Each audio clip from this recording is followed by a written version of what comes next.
मेरा सवाल इसलिए भी था, देखो फेस तो अभी देखो समय ने भी किया है, कुणाल कामरा ने भी किया है, पर वो लोग जेल नहीं गए। The difference is there is a very clear difference, you know. And उस बात एक और क्लियर डिफरेंस है। हाँ, वही मैं कह रहा हूँ, एग्जैक्टली दैट इज व्हाई। वो क्लियर डिफरेंस आपको कमेंट सेक्शन में मिल जाए। नहीं, वही तो नहीं, बात वही है यार। देख, एक आइडेंटिटी जो आपकी है और आइडेंटिटी इन लोगों की है, देयर इज अ रीजन उन्होंने कोर्ट के चक्कर बहुत मारे हैं, यू नो, बट उनको जेल नहीं जाना पड़ा। 37 days in jail is not a joke. नहीं, मेरा मेरा मेरा पूरा शो है, मैं जो 4 साल से मैंने ये शो लिखा हुआ है। द शो का नाम है धंधो। गुजराती में बिजनेस को धंधो कहते हैं। म्यूजिक वीडियो बनाया है धंधो। तो वो जो शो है वो उस जर्नी के बारे में ही है। आई विल इनवाइट यू, आप प्लीज उस शो पे आइएगा, and I really want you to watch that show.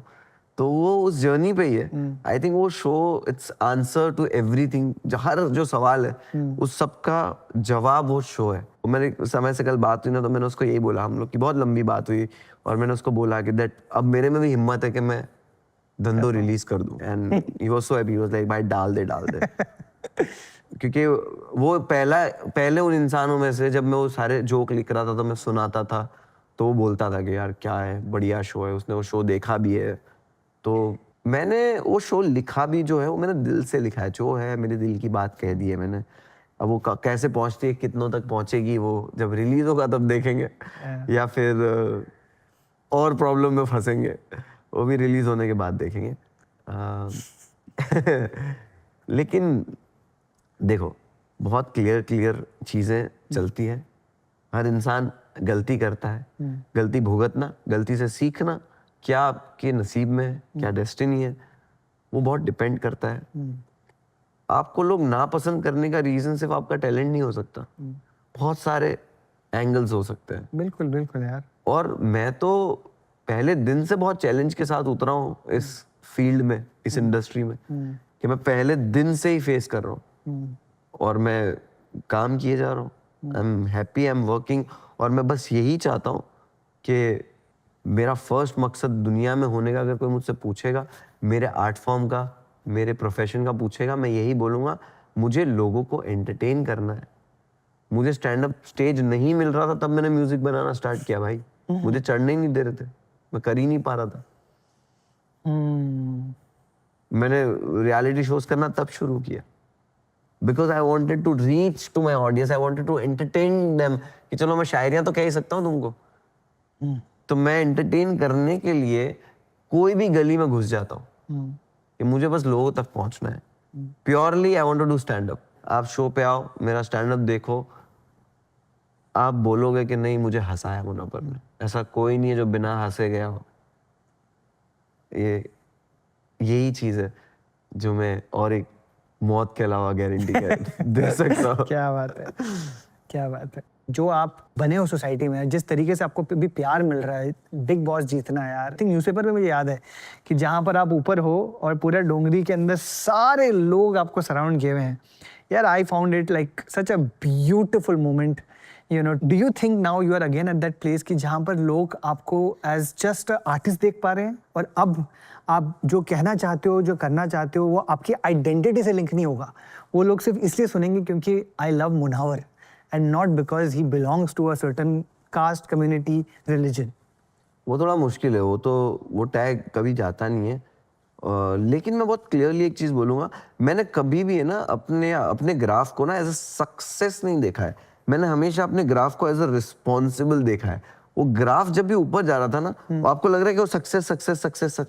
मुझे लग रहा था रिस्पॉन्सिबिलिटी। किस बात की रिस्पॉन्सिबिलिटी? कि और जितने लोग आपको ज्यादा सुन रहे हैं, आप उतने रिस्पॉन्सिबल आपको बनना पड़ेगा अपनी लैंग्वेज में।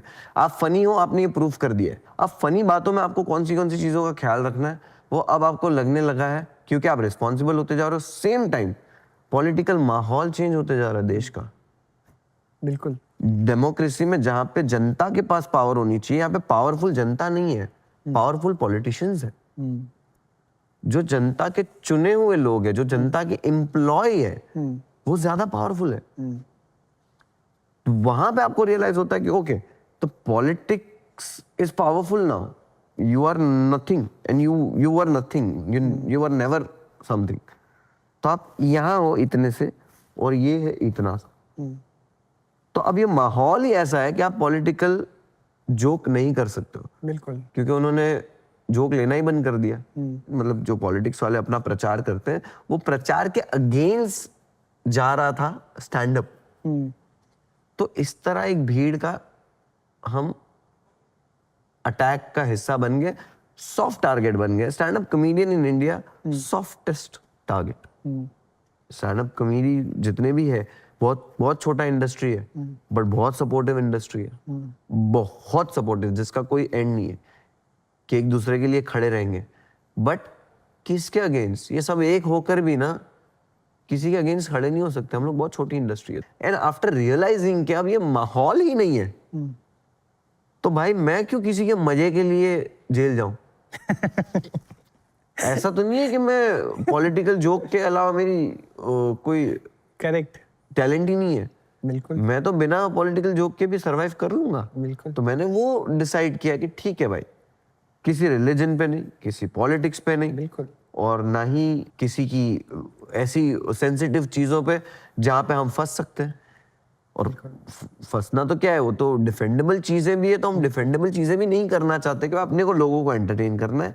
मैं लोगों को एंटरटेन करने के लिए जरूरी है मेरा स्टेज पे चढ़ना। तो मेरे स्टेज पे जरूरी चढ़ने के लिए जरूरी है मेरा कॉम्प्रोमाइज। अगर मैं कहूँ, अब क्योंकि मैं इंडिया में हूँ, डेमोक्रेसी में रह रहा हूँ, तो मुझे अगर मेरे राइटिंग के साथ कॉम्प्रोमाइज करना है तो I don't mind. No and you know मुझे तो सच में लगता है मुनावर, आपने जो बोला है ना कि आई थिंक हम लोग इवन एज अ नेशन हम लोग ज़्यादा अकाउंटेबिलिटी मांगते हैं अब कमेडियन से देन फ्रॉम पॉलिटिशियन। कमेडियन ने कुछ गलत बोल दिया तो सब लोग चढ़ जाते हैं, पॉलिटिशियन इतना कुछ गलत बोलते हैं भाई कोई पूछता ही नहीं है। तो इट इज़ अ नहीं, जाकिर ने एक बहुत ही मज़ेदार चीज़ बोली थी जो काफ़ी वायरल भी गई थी कि वो ललन डॉग के इंटरव्यू में थे, तो किसी ने उनसे पूछा कि आप पॉलिटिकल कॉमेडी क्यों नहीं करते, आप वैसे तो बहुत पॉलिटिकली अवेयर हैं। कहता है कि मैं पॉलिटिकल कॉमेडी करूँगा तुम्हें मज़ा आएगा। उन्होंने कहा हाँ मज़ा आएगा। कहते तुम्हारे मज़े के लिए मैं जेल जाऊँ? हाँ, क्लियरली हमारे को भी कमेंट आते तो हम क्लियरली पहले से यही चीज़ हम बोलते हैं कि भाई मैं क्यों तेरे मज़े कराऊं। करेक्ट, बहुत ही क्लियरली हम लोग को ये समझ में आ चुका है कि भाई ये माहौल नहीं है, क्रांति का माहौल बिल्कुल भी नहीं। हमें क्रांति लानी भी नहीं थी। ये तो हमारा ऑब्जर्वेशन अच्छा है, हमारी राइटिंग अच्छी है, इसलिए हम लोग ये जोक लिखते थे। हमको एंटरटेन करने दो, हम तुम्हारी गली में नहीं आ रहे, तुम हमारे वेन्यू पे मत आओ।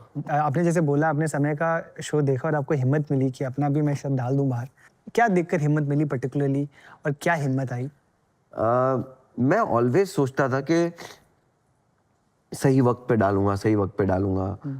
मुझे ऑलवेज ये लगता था कि ना मुझे लोगों के सामने इस शो को परफॉर्म करना है पहले।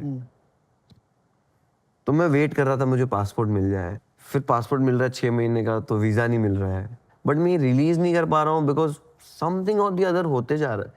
मेरी जिंदगी में चीज़ें रुक ही नहीं रही, कुछ ना कुछ होता है। अब मैंने सोचा कि ठीक है, अब मैं अभी न्यूजीलैंड और ऑस्ट्रेलिया जा रहा हूँ शोज़ के लिए, मैं जैसे ही वो शोज़ खत्म करके आऊँगा मैं डाल दूँगा। बिकॉज मुझे व्हाट समय has gone through, I have gone through 10x of course, या when there was very less support. बिल्कुल, And when I came out, there was so much support. And I'm very blessed. मैं बोलूँगा कि जो भी मुझे support था, जो भी मुझे प्यार था, I realize और मैंने उस चीज़ को कन्वर्ट किया अपनी राइटिंग में। बिल्कुल, और मैंने I've gone through very similar situation for years. और अभी भी चल रहा है केस जितना मुझे पता है, बंद नहीं हुआ ना? हाँ, तो मैं आज भी अगर उन सब चीज़ों से अभी भी मैं आज फेस करता हूँ। समय को शो करने प्रॉब्लम नहीं होती इतना सब कुछ FIRs के बाद भी। बिल्कुल, मुझे एक FIR के बाद भी शोज करने प्रॉब्लम है। तो जो मैं फेस करता हूँ उतना फेस नहीं करना पड़ता है। तो उसने ये फेस किया, उसने हिम्मत करी, रिलीज करा, तो मैं सोच रहा हूँ मैं भी हिम्मत करके रिलीज करता हूँ। मैं जो अपनी बात कहना चाहता हूँ, जो मेरा टैलेंट है, मेरा जो आर्ट फॉर्म है, मैं उसको क्यों वेट कर रहा हूँ कि मैं पूरा टूर खत्म करके करूँ। लेट्स रिलीज इट, देखेंगे जो होगा। अच्छा ही हो गया यार मुनावर, आपने तभी काफ़ी इतने टाइम में आपने जो प्यार कमाया है, जो इज़्ज़त कमाई है, बिग बॉस जीतना, लॉकअप जीतना, मैं वही कह रहा हूँ, जो आई थिंक एक होप दिया आपने बहुत ही ऐसे लोगों को कि जो शायद आपको जिस रियलिटी से आप आए हो उस रियलिटी में अभी भी हैं। I have to ask these things and this is purely because यार मुनाव मुझे पता कि इस पे कमेंट आएंगे इसलिए मैं आपसे पूछ रहा हूँ. हमने इतनी अच्छी बातें की हैं और अब I can see that you have reached a place in your life कि जहाँ पर आपके अंदर बहुत ही अच्छी maturity है. But एक narrative रहा है जो मेरे even as someone who's detached from this world ना वो मेरे तक भी पहुँचा है. तो आज जब आप बातें कर रहे हो which seem to me as very like feminist conversations, बहुत ही एक respectful conversation about women, but एक narrative रहा है आपके बारे में about women and about how you look at women or how you are with women. कुछ आपको ऐसा बोलना है उसके बारे में? मैं जैसे जिनों से मिलता हूँ, जिन लोगों से मिलता हूँ, खास करके जो जेंडर आप बात कर रहे हो, वो मेरे आसपास मेरे कितने फीमेल फ्रेंड्स हैं, मेरी कितनी पहचान वाले, हाउ कंफर्टेबल दे आर, वो मुझे कितना जानते हैं और वो हिसाब से I am very comfort in the actual life. Internet वाली जिंदगी नहीं, उसके अलावा वाली जो जिंदगी है वहाँ पे मुझे उस निगाह से नहीं देखा जाता, वो इंसान नहीं माना जाता. सो मुझे स्ट्रेस ही नहीं है. इंटेंशन जो होता है ना, नीयत इंसान की, वो बहुत मैटर करती है. कि जब कोई आकर कोई क्लेम करे, जरूरी नहीं आप उस इंसान को भी बेनकाब करो. तो जो कुछ था वो बस मैंने कहा नहीं, मैंने जरूरी यही समझा कि ठीक है, आपका हर्ट है, ठीक है, मैंने उस चीज में एंगेज नहीं किया. बट हकीकत जो इंटरनेट ऑफ द इंटरनेट है वो मुझे पता है, वो मेरे आसपास के सब लोगों को पता है and they are very proud. मेरी जो 3 बहनें हैं, मैं उनसे नज़र मिला पाता हूँ, वो मुझसे नज़र मिला पाते हैं और वो प्राउड है बिकॉज वो लोग मुझे जानते हैं. मुझे उससे आगे और कुछ नहीं चाहिए कि भाई चुप रहो, अपने आप सब कुछ सही होगा. बिल्कुल. जो दो किसी के ऐब छुपाओ, हमारे में कहते हैं किसी के ऐब जो होते हैं ना वो छुपाया करो. दूसरा मुनावर जो मुझे पूछना था एंड में कि आप बहुत मुश्किल होता है आदमियों के लिए और लड़कों के लिए जिस तरीके की आपकी वल्नरेबिलिटी है, जिस तरीके की आपकी सेंसिटिविटी है, जिस तरीके से आप अपने ज़िंदगी के सबसे मुश्किल बातों को दिल से बोल पाते हो. मैंने देखा है कि आप मतलब प्रखर के पॉडकास्ट में भी, रणवीर के पॉडकास्ट में भी रो पड़े थे. हाँ, मैं आज सोच के आया कि मैं रोऊंगा नहीं. मेरे को मेरे फैंस ने बोला कि भाई तुम रोते क्यों पॉडकास्ट में. बट क्योंकि क्या होता है ना, जो ऑडियंस यूट्यूब पे देख रही है सब कनेक्ट होके देख रहे. कुछ लोग जो कनेक्ट होकर नहीं देख रहे, उनको शायद ऐसा लगे कि रोना क्या है. But what I know, what I feel, where I go when you talk about my mother and all, तो मेरे दिल से वो निकल आता है. बट आज मैंने ऐसे सोच के आया हूँ कि नहीं, आज मैं अपना टोन भी वैसे ही रखूंगा. आज मेरे को रोने का नहीं है. बल्कि मेरे शो पे ज्यादा लोग रोते हैं और बातें निकल पाती है. मैं भी रणवीर के शो पे आने के बाद लोग रोते हैं. एब्सोल्युटली. तो मैं ये पूछना चाहता हूँ कि तू ये कभी आपने डिसीजन लिया था कि मैं एज अ आदमी, एज अ मैन, मैं ऐसा करूँ, I am going to use my platform to be this honest, क्योंकि बहुत लोग नहीं कर पाते. जब लॉकअप में यार आपने बात की अब्यूज के बारे में, I thought it is the bravest thing anybody who is in a position of power in our country has said. ये बात तो भाई आज तक मैंने किसी से नहीं सुनी है जिनका प्लेटफॉर्म है, जिनकी इज्जत है. तो ये मैं जानना चाहता हूँ, एक क्यों आप करते हो, ये क्यों इम्पोर्टेंट है आपके लिए करना? नहीं, ये मेरा डिसीजन नहीं था. मैं हमेशा वो मत रहा हूँ कि ये सारी बातें नहीं करनी होती है. मर्द आदमी ये सब नहीं बोलता है. और द सेम टाइम मुझे फील हो रहा है कि यार बहुत लोग परेशान हैं, बहुत लोगों के साथ ये चीज़ हो रही है. मैं इस सब के बारे में बात करके लोगों को क्यों प्रिपेयर ना करूँ इन सब चीज़ों के लिए.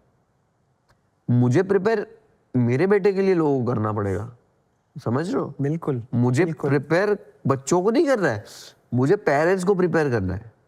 इसलिए ये सब बोलना जरूरी है कि अगर बताऊंगा मैं और मुझे प्लेटफॉर्म मिला है तो बहुत सारों की हेल्प हो जाएगी. They don't have to go through what I've gone through. I said it, बस.